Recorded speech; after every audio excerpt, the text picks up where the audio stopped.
Well, it's that time again, folks. My name is Kenny Jahng. We are here with the Church Tech Today podcast. We are going down even further in the sphere of AI and discipleship. This is one of the sweet spots I think that AI has that is often overlooked.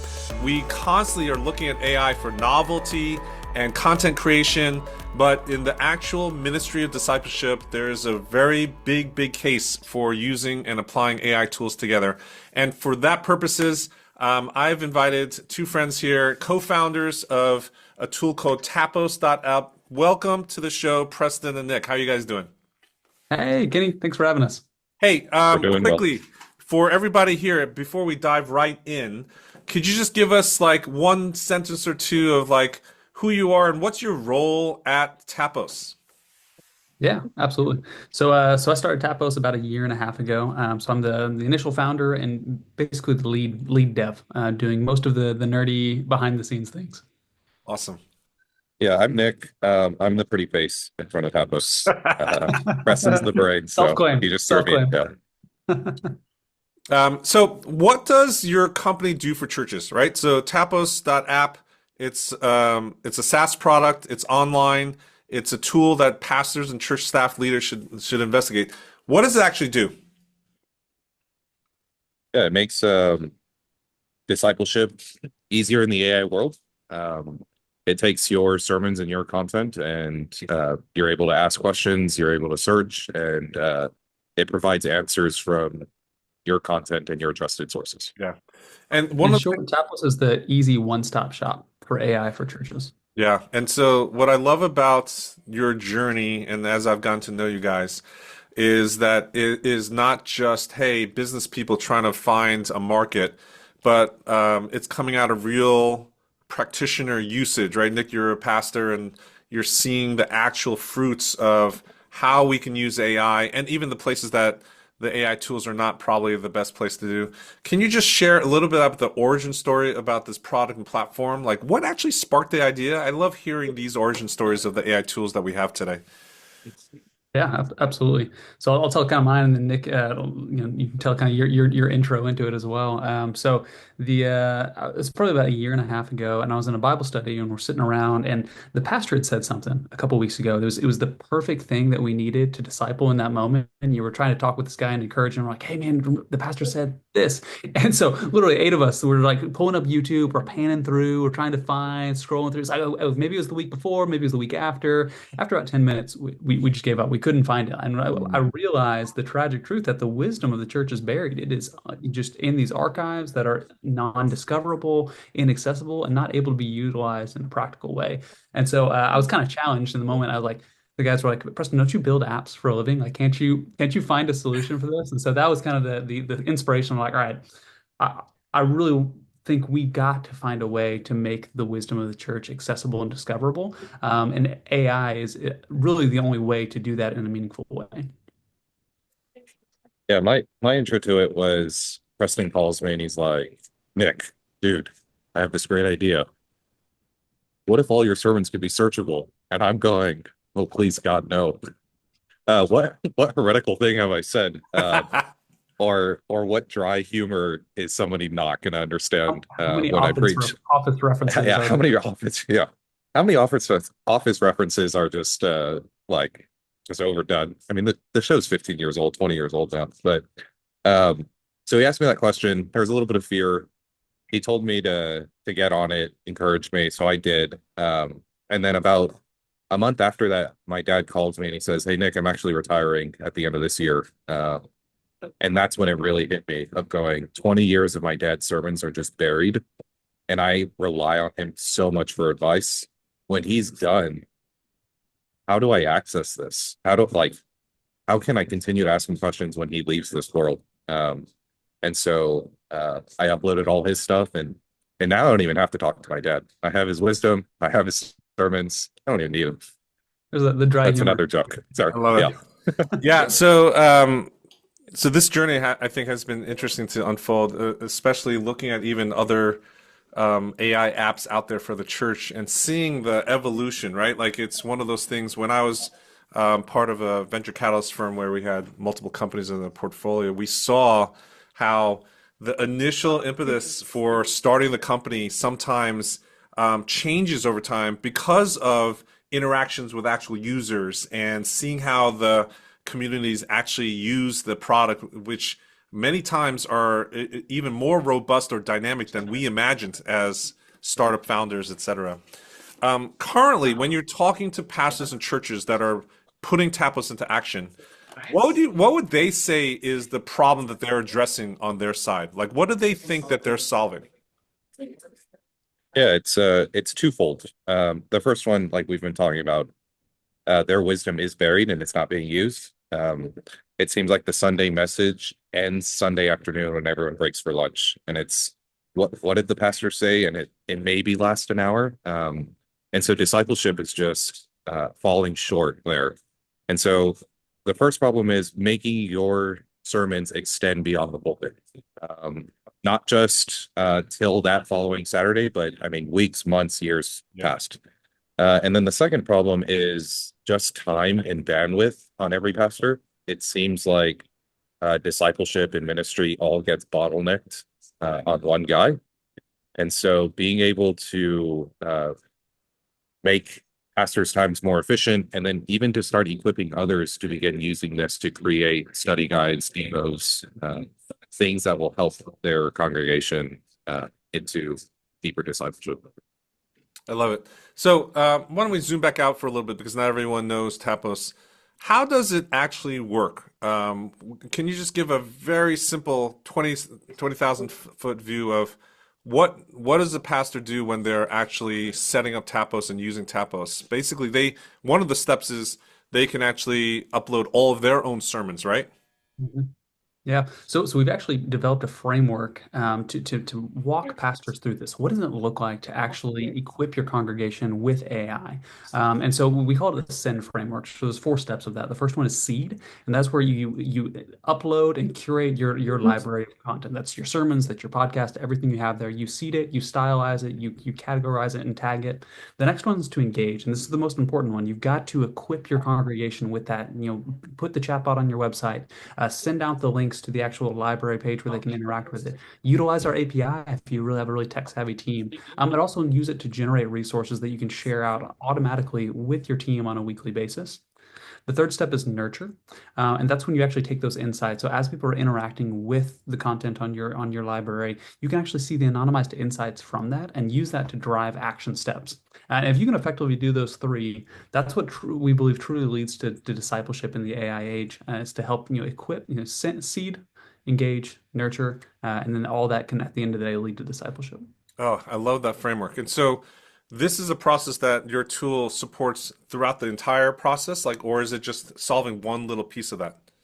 When you log in, our admin portal that you will log into has four sections: seed, engage, nurture, disciple. And it walks you through the sub steps within that, to seed with structure, to seed with style, to seed with selection, and so on and so forth, walking through all the different ways that you can go from having no experience with AI to having a fully AI equipped congregation that's not replacing the pastor, but supplementing and pointing everything back to gospel centric truth. I love it. Okay. And so it's not just like, hey, let's just copy paste the sermon into ChatGPT and then see what happens. You actually have this whole process that actually gives that guardrails.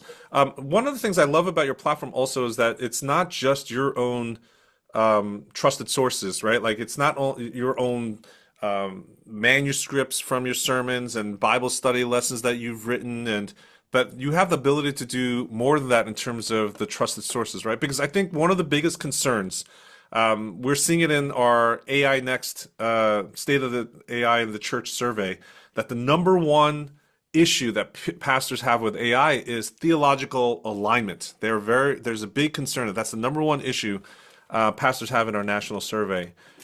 How does that get addressed, and how do you do that beyond just your sermons?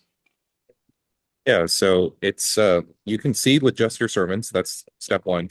But then step two is you actually go and choose your trusted sources and who you want pouring into you. And so for me personally, I have the Bible Project as one of my trusted sources. I have Got Questions, my dad's sermons. And so when I go and do research, ask a question, it's actually pulling from each one of those trusted sources and answering. And so I as I sermon prep, I've already been using those people, but it required me to go to their site, go do deep study, go find the answers that I'm looking for. And Tapos reverses all of that. It brings all of that to me, and then actually sources it out so that I can actually go do a deeper study. Yeah, that One of I the think biggest is things one of the too. best parts of Tapos in particular. And one of the biggest things too is, there's a lot of tools out there that are they're hyper focused on equipping the pastor, and I love that, and I think that's a very needed skill set. That's not truly where our heart and desire is. We love the pastor, and we have really cool tools that help equip the pastor, just like Nick has talked about. But everything that Nick just described there is fully accessible as well to the end congregant, and so you go to your church's website, and if they've embedded that widget, all the wisdom not only of that their library, but also the trusted sources that they've chosen to say, hey, these are all in theological alignment with us, are now a corpus of knowledge that can be accessed. And it's really important for like small churches who maybe they're just getting started. They've got maybe 5 months worth of sermons. They haven't gone through a Romans series. So if I'm asking about Romans 12, it's not going to have an answer for me. And so you can go through and actually say, hey, bring in Bible Project, bring in these other trusted sources that can help supplement the library of wisdom that we're exposing to help disciple our congregation. Yeah, that's amazing to me. And I guess not to get into the weeds, one of the things I love as superpower is that if you want to, when you're picking and seeding, as you say, the sources, even for your own church, you could even just put in a YouTube playlist link, I think, and then it does many churches, the pastors have been preaching for 10 years, 20 years, 30 years, some 40 years or more, and you have hundreds of sermons on YouTube. And the idea of getting someone to copy paste every single one by one is just so tedious. But you have a facility that does it all in bulk, right? Like, just can you just share that for a second? Because I just want to show how easy you've made it in terms of the user experience to get on board and get going. Absolutely. The goal was to make this to not add work to the Yeah. church staff, but to take work away and to free them up to actually do hands-on ministry. And so we've made that as easy as possible. All you have to do is copy the YouTube link. We give a demo of exactly how to do that. Copy the playlist link, and we will auto pull from that multiple times a day, bring it through, process all the insights from every single new sermon that is there, and save it to your library of wisdom. And the beauty of it is we have that stored. And so if for something ever happened to YouTube or something happened to your Facebook live stream, that's still stored. All those wisdom and insight is still preserved. You can obviously delete it in the future if you would like, but we have those insights saved for you. You can also upload just a PDF or upload the actual audio or video files if that's your preferred method. But by far, if you're already on YouTube, just link your playlist and we will auto pull from that. Awesome. So, can you give us maybe one or two real world ways that churches are actually using your tool that are not like it's not the standard thing that we all dream of when we're thinking of an AI tool. Like, what's one or two ways that might surprise us or spark new ideas for like, oh, we might be able to use AI in a way that's different than I thought of just minutes ago before starting this interview and podcast. Maybe if you have one each, like, can you share like what's a real world way that a church is using it that's surprising or different? Yeah, so our church currently uses it.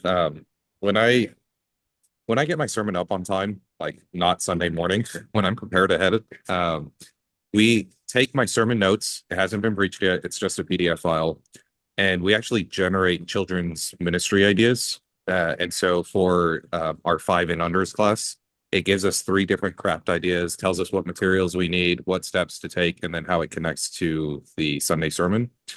And so the reason we do that is we're really geared towards all sections of our church learning the same thing that week. It starts to facilitate conversations with you and your kids on the drive home. And so, yeah, and then Preston.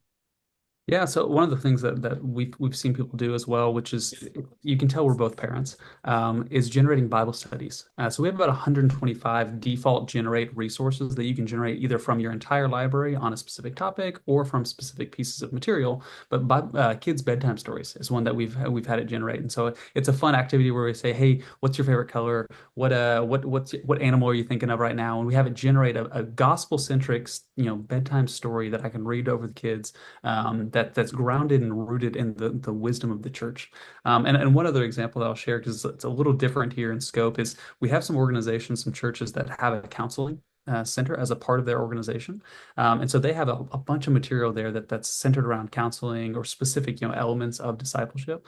And so they've created a sub account within their umbrella church Tapos account. They've created a sub account that they can seed with just the material for that and provide as a separate resource that they have insights and visibility into, but it can be used as a resource specifically tailored to that specific ministry within their organization. Wow, I love that. Um, can we talk about some of your core customers, the ones that are fully aligned and understand that they know how to steward AI? What's something that they're doing differently when they approach AI? Like, how are they thinking it different than the typical pastor now that's still in the early stages of adoption? Are there any tips or approaches that you've seen that are actually meaningful that changes the game for a pastor when they're thinking about it differently? Yeah. I think the first step is I I'll just talk personally. When I actually did just a quick history lesson of the church and technology and going, man, it's actually good to be hesitant. I'm not going to tell you not to be. You should be weighing the pros and cons, and you should know the pitfalls. That it is just wise for pastors to do that.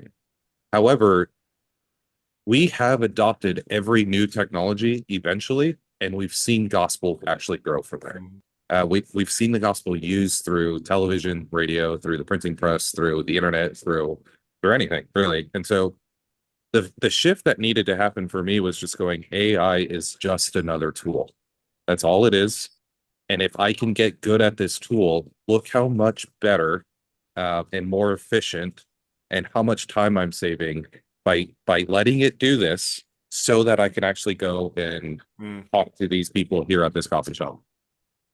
Yeah, it's the way I've liked to phrase it in the past is we can either embrace AI for the light or we can abandon it to the darkness. And that's the challenge for the church that's ahead of us. Is, what are we going to do? We have to have an answer to AI. It's one of those polarizing topics. And so, are we going to embrace it or are we going to reject it and let the world kind of run with it and do with it what it will? And then one of the more kind of practical example that I've seen, kind of the super users of this use is they'll use it for some of the correspondence as well. So some of their like weekly correspondence with their staff, or as people are, prayer requests coming in, they can use it to help. Hey, I'm going to type out a response, kind of supplement this with insights from our sermon library. And so it's not writing the email for them, but it's taking the core heart behind what they're trying to do and supplementing and showing them and saying, hey, at minute 35 in the sermon from 10 years ago, you had this quote, and this is going to share here. So we're going to embed that link there to that so they can actually share the insights from the decades worth of Holy Spirit inspired wisdom that's now accessible to be used, even in something as mundane as replying to an email.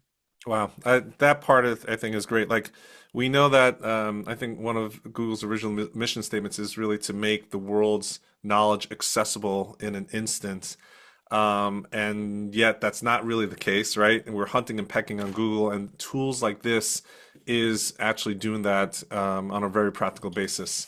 Well, thank you so much for being with us today. Now, one of the things that I think is just what I love about our community is we have thousands of growth-minded pastors that are following along and even contributing their best practices, what they're seeing working, etc.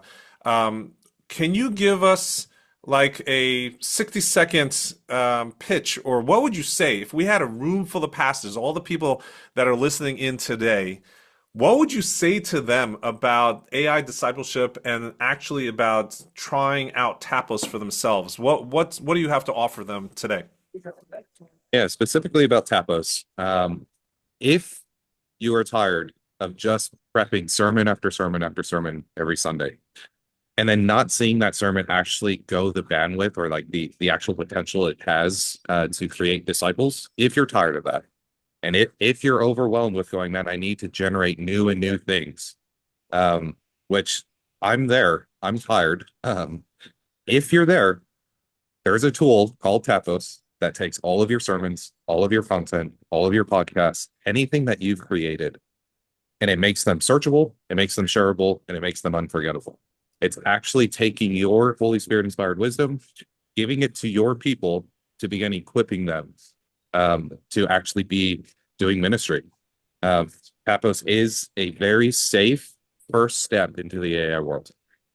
I love it. Great. Now, if you're looking forward in the next chapter of technology development and even the church world, I would ask each one of you your answer to this question. What are you most excited about next? Either for your product or the church tech space in general. What is getting you most excited about what's next? What's up ahead? I think for me, one of the things that excites me most is the interconnectivity that we're starting to see in the church tech space, but also just in the kingdom as a whole. As we work towards each other, as you know, there's lots of tools running in parallel. Can we lock arms and start to build things that are interconnected, that can help serve the church more holistically than we could do individually? This is how you know Preston and I spend a little too much time together. I had the exact same. It was That's conversations. Yeah, well, the conversations I've had with people who are working alongside, I've been so blessed just to see God working, other people filled with the Spirit, other people who love God, wanting to further this. Awesome. If someone's interested after hearing this about Tapos, like where should they go next? What is the call to action for everybody here today? Yeah, you can follow us, find our website. It's Tapos.app, Tapos.app. You can also email us at hello@Tapos.app and book a demo. The link's on our website. We'd love to chat, whether it's checking out Tapos or just questions about AI in general. We are here to help. Awesome. We're going to end with a fun little section that we do with some of our guests here. It's called our lightning round of questions. It's fast, furious, and fun. So I'm going to put you on your toes here and ask you a couple questions, right? And so maybe we start with Preston and then Nick, you're on bat after, and we'll go back and forth. So the first question is, what is your favorite app on your phone or a piece of tech right now that you can't live without? What are you obsessed with? Preston, you go first. Superhuman, AI-powered emails. It is fantastic. Game changer. I've heard about that platform. So curious about it. Nick, what about you? Mine's ChatGPT. As I make coffee, I tell it all of my to-do lists, and it reminds me during the day. Yes, I love it. Okay, what's something about your job that would surprise people? Half my day I end up spending, I had calf urine covering my leg yesterday because I was carrying a baby calf to go take care of it. So I live on a ranch. So that is a little bit of a dichotomy with the AI world that I live in. Yeah, I will say that sometimes you have a Zoom call and then there's literally cows in the background and it's not just a wallpaper for fun. You can smell me through the Zoom call. So it's a very different experience when we're talking online. Nick, what about you? I don't know. I'm talking to pastors. Everyone already knows what pastors do. I don't spend all my day in prayer. I don't have the Bible memorized. I don't know. You haven't sinned in 3 years. Yeah. I haven't seen. Yeah. I'm not even gonna. Yeah, okay, we'll go on to the next one. So, what's one church trend that you think is overhyped or done? Ooh. Oh, the heavy marketing kind of gets cringy at times for me. I think it's important. I think there's the space for it, but I think it can get cringy at times. What about you, Nick? What's one church trend you think is overhyped or done? I'm gonna be a little bit bold here. I see a very big movement towards very small church, 150 people or less. So big churches, I think we'll see what happens. Nice. There's a need for them, but I do see a movement happening. Okay. Here's a religious question. Apple or Android? Apple. Unfortunately, I shifted about 10 years ago. I was forced to by my old company to go Apple, and I'm happy to say I did it. What about you, Nick? Yeah, Apple. Okay, awesome. Yep. Part of the family. And then going back to church trends, what's one church trends more pastors need to pay attention to today besides AI?